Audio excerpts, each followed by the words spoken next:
You won't believe what happened when doctors told me to give up on my son. They said he'd never live a normal life. But what he showed me about vision will leave you speechless. I'm Martha. I'm 73 years old, and this story will change everything you think you know about Down syndrome children and what they're truly capable of.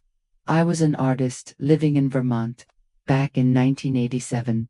My hands lived for color, for light, for capturing life on canvas. My husband Robert owned the local hardware store, and we thought our life was perfect. Then I got pregnant at 35, and our world changed forever. The delivery was a nightmare. 36 hours of labor, emergency surgery, and then that terrifying silence when David was born. No crying, just whispered conversations between doctors that I couldn't hear but felt in my bones. Dr. Peterson sat beside my bed with those words that shattered dreams. Born blind, Down syndrome, limited life expectancy. He used phrases like quality of life and difficult decisions. But what he said next haunts me still. Mrs. Thompson, in my 30 years of practice, I've never seen a child with this combination of challenges survive past adolescence with any meaningful quality of life.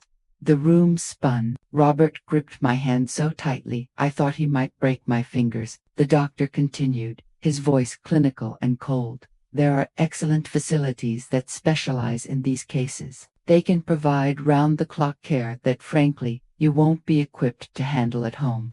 But here's what destroyed me most: the reaction of people we trusted, people we loved. My own sister Carol looked at this tiny, perfect baby and said, "Martha, it's not too late. There are facilities for children like this. You could try again. Have a healthy baby."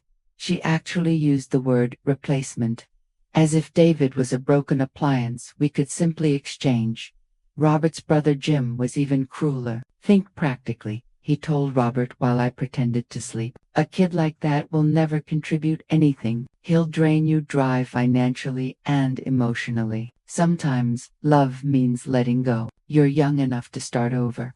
Even our pastor, Reverend Williams, whom we'd known for 15 years, suggested we pray about all our options, hinting that giving up David might be God's plan. The Lord works in mysterious ways. Martha, perhaps this is a test of your faith, to know when to surrender.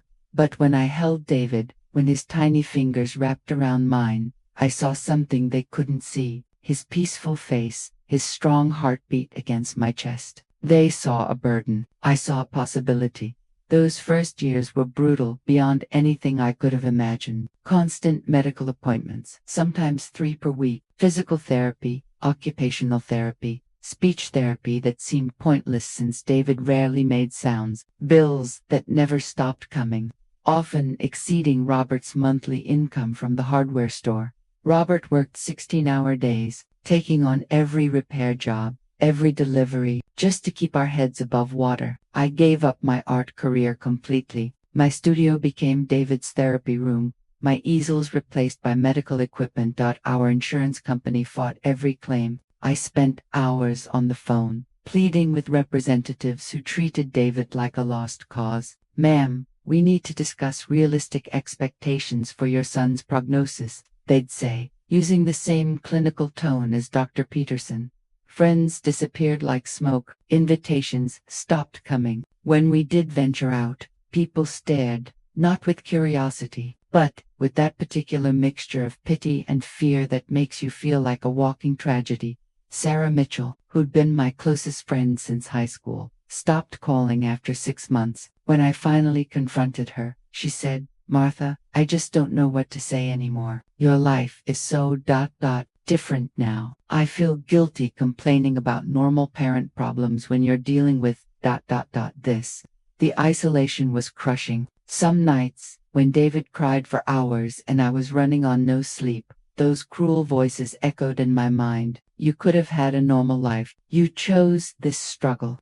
But then David would smile at the sound of my voice, and all those doubts would melt away. When David turned 3, something extraordinary happened. Dr. Peterson had scheduled another evaluation, preparing us for realistic long-term care options. But during the appointment, David did something that stunned everyone in the room.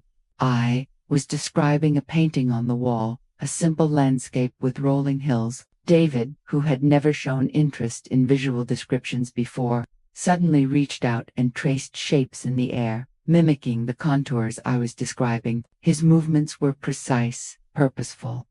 He's drawing, whispered the nurse, Mary, who had worked with special needs children for 20 years. I've never seen anything like this.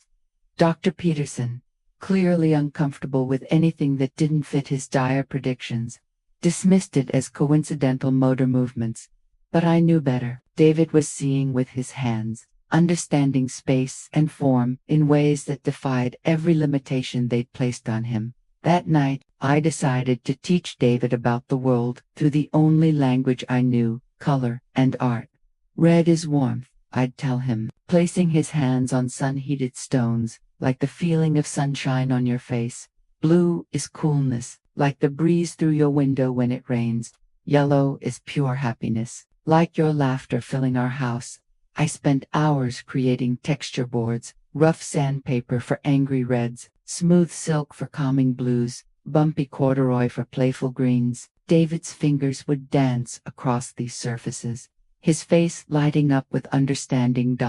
By age 4, David could describe emotions through colors better than most adults. When his grandmother visited for Christmas, she watched David explain that her sadness was gray with purple edges, like clouds before they rain. Happiness. My mother, a practical woman who'd never understood my artistic pursuits, broke down crying. Martha, she whispered, he sees things I've never even thought about. But here's where everyone who doubted us was about to be proven devastatingly wrong. When David was 7, I was painting in what remained of my studio, describing every brushstroke out of habit. David, now more mobile and curious, reached out and touched my paint palette. Instead of making a mess, he began moving his finger across paper with incredible purpose.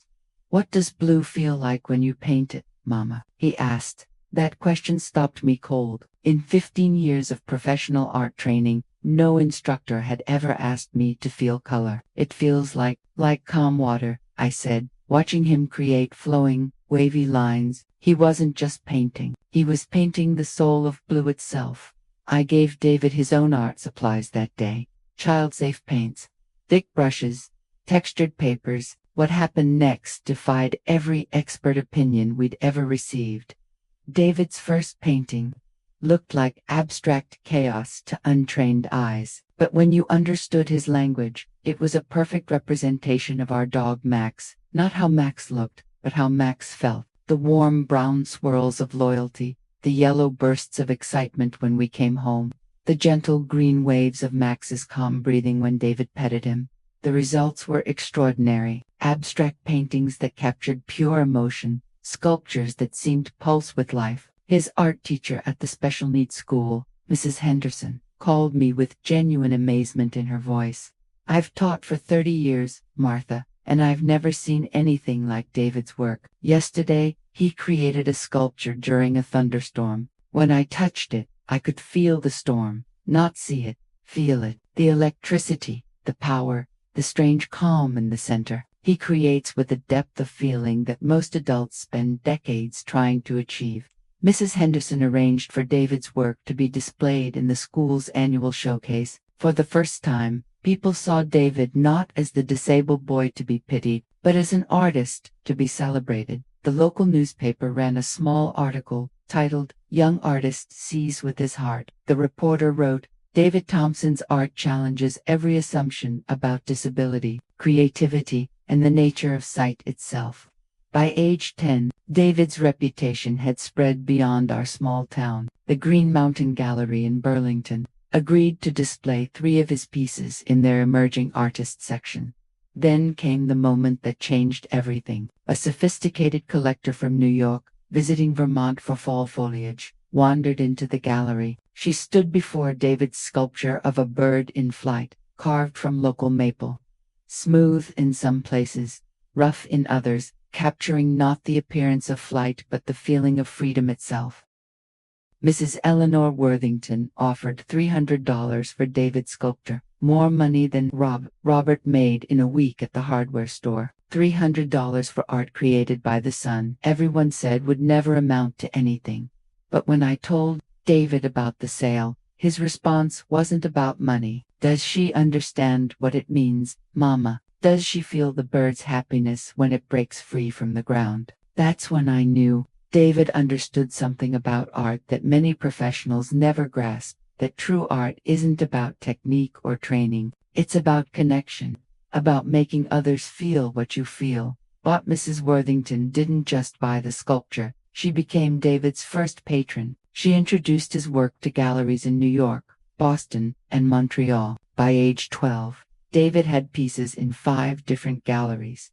The real breakthrough came when Dr. Amanda Richardson, a neurologist from Harvard Medical School, read about David's work. She was researching neuroplasticity, the brain's ability to rewire itself. In David's case, fascinated her. I need to study this boy, she told us during her first visit. His brain has created neural pathways that shouldn't exist according to everything we know about Down syndrome and visual processing.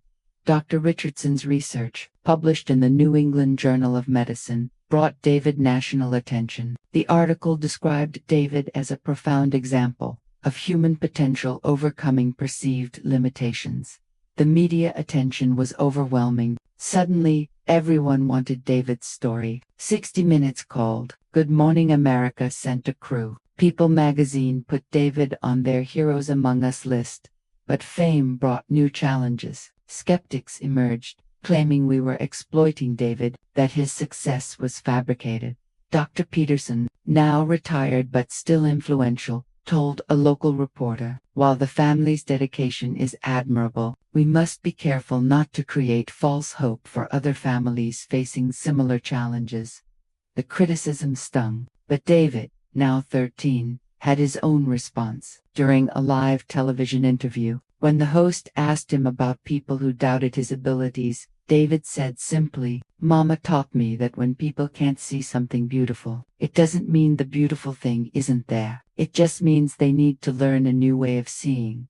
During David's teenage years, something devastating happened to me. I started losing my sight to glaucoma, a cruel irony that wasn't lost on anyone who knew our story.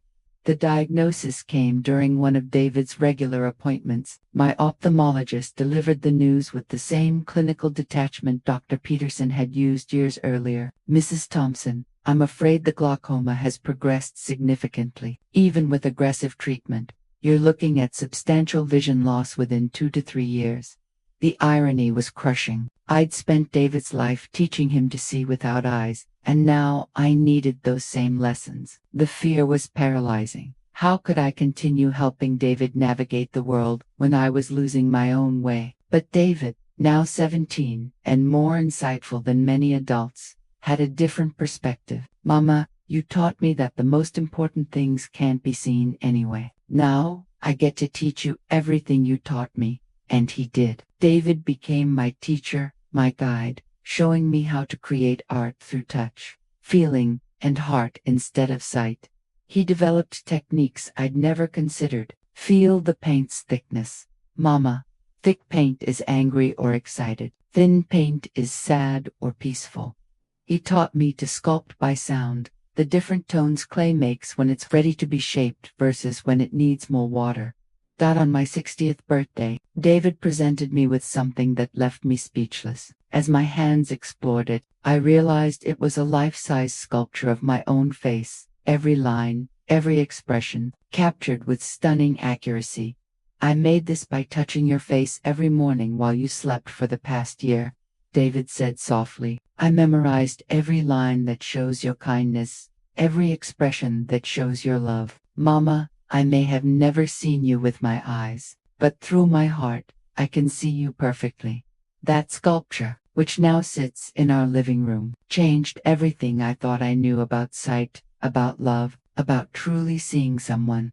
David graduated high school with honors, defying every prediction made about his potential. His senior art show was unlike anything our town had ever seen. The school gymnasium was transformed into a gallery, with David's paintings, sculptures, and mixed media pieces creating an immersive experience that left visitors Speechless. 3 pieces sold that opening night for thousands of dollars. But more importantly, I watched the attendees, many of whom had once looked at us with pity, leave that show transformed. Mrs. Peterson, the doctor's wife who had avoided us for years, stood before David's sculpture titled Trust, a piece that somehow captured the feeling of falling backward, knowing someone will catch you. She was crying. I never understood, she whispered to me. We never understood what we were seeing. David attended Vermont College of Fine Arts, becoming the first student with Down syndrome in the college's history to graduate summa cum laude. His senior thesis, The Colors of Feeling, gained national attention, helping other families see possibilities they'd never considered for their disabled children. After college, David became a teacher himself, working with disabled children and adults. His classes filled immediately, with students traveling from across New England to learn his techniques. I watched David transform lives. A girl born without arms learned to paint with her feet, creating landscapes that captured the essence of movement and freedom. Her first painting sold for $800. A deaf teenager discovered art as his voice, creating sculptures that screamed when he couldn't. A paralyzed young woman found joy again through David's guidance, learning to create with the one finger she could still move. But here's what will absolutely shock you. The same people who told us to give up on David, who said he'd never contribute anything meaningful, these same people began seeking him out. My sister Carol, who suggested we abandon David, brought her own granddaughter to his art classes when the child was diagnosed with autism. She sat in my living room, tears streaming down her face, saying, "Martha, I was so wrong. I was so terribly wrong. David is a gift to this world." Robert's brother Jim, who called David a burden, commissioned a sculpture from him for his company's headquarters. "I need everyone who enters our building to see what human potential really looks like," he said, his voice thick with emotion. Even Dr. Peterson, now retired, became one of David's biggest advocates. He started referring other families to him, and said publicly that David had taught him more about medicine than any textbook ever could. "I was trained to see limitations," he admitted during a medical conference. "David taught me to see possibilities, but the ultimate vindication came 3 years ago." David, now 37, had his first major solo exhibition at the prestigious Whitmore Gallery in New York. The opening night was attended by celebrities, critics, and collectors from around the world. The show sold out completely, every single piece. Over $200,000 in sales. $200,000 for art created by the son they said would never amount to anything. But here's what means more than the money. The guest book from that opening was filled with life-changing testimonials. "This art made me understand my daughter's disability isn't a limitation I've never really seen until I experienced these sculptures. This work taught me that love sees what eyes cannot," prominent art critic wrote. David Thompson's work transcends traditional artistic boundaries. He has created an entirely new language of emotional expression that speaks directly to the human soul. The same society that once pitied us, that suggested we institutionalize our son, now celebrates him. Museums collect his work, universities study his methods. The governor declared an official David Thompson Day, recognizing his contributions to art and disability advocacy. International recognition followed. The Louvre acquired one of David's pieces for their contemporary collection. The British Museum invited him for a special exhibition. Art students from Japan, Germany, and Australia came to Vermont to study his techniques. But you know what David says about all this recognition? "Mama, I wasn't born broken. I was born exactly as I was supposed to be. The world just needed time to catch up. And here's something crucial I need you to understand about people with Down syndrome. They possess something most of us lose as we age: pure, unconditional love." David is 37 years old, but his heart remains as innocent and trusting as a child's. He has never spoken a cruel word, never harbored resentment, never wished harm on anyone. When people hurt him, he forgives instantly. When others succeed, he celebrates genuinely. When someone needs help, he gives without expecting anything in return. This isn't naivety. This is a gift. This is what the world desperately needs more of. People with Down syndrome don't become bitter or cynical. They don't plot revenge or hold grudges. They love purely, trust completely, and find joy in simple moments that most of us rush past without noticing. David still hugs everyone he meets. He still gets excited about rainbows and birthday parties. He still believes the best about every person he encounters. At 70, he'll still have the heart of a child. And that's not a limitation. That's a superpower. Every family who once looked at us with pity now looks at us with admiration. Every person who suggested David had no future now asks for his advice. Every expert who wrote him off now studies his methods. We proved them all wrong, not through anger or resentment, but through love, patience, and unwavering belief in human potential. Today, David and I work together daily, creating art that neither of us could make alone. We're opening the David Thompson Center for Inclusive Arts, a place where every child, regardless of ability, can discover their creative potential. We're writing a book together, consulting with schools, testifying before Congress about funding for arts education. The boy they said would never contribute is now changing policy at the federal level. Major corporations are hiring David as a consultant, learning from his unique perspective on human connection and emotional intelligence. Tech companies are studying his methods to develop more intuitive interfaces for people with disabilities. Hollywood is making a movie about our story, with A-list actors wanting to portray us. But David's only concern is that the film shows other families that there's always hope, always potential waiting to be discovered. If you're watching this and facing similar challenges, listen carefully. Your child isn't broken. Society's understanding is broken. Don't let anyone convince you to lower your expectations. Don't accept limitations others try to place on your child's future.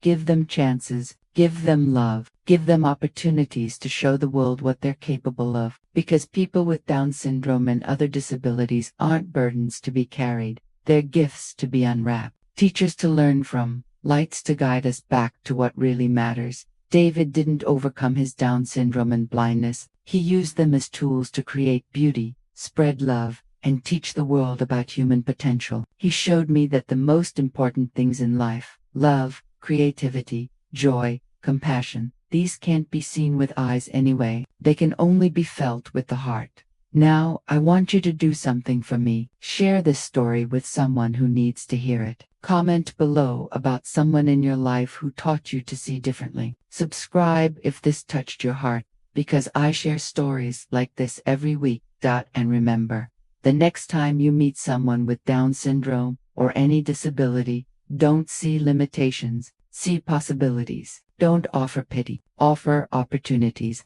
Don't lower your expectations. Raise your understanding of what human beings are truly capable of when given love, support, and the chance to shine.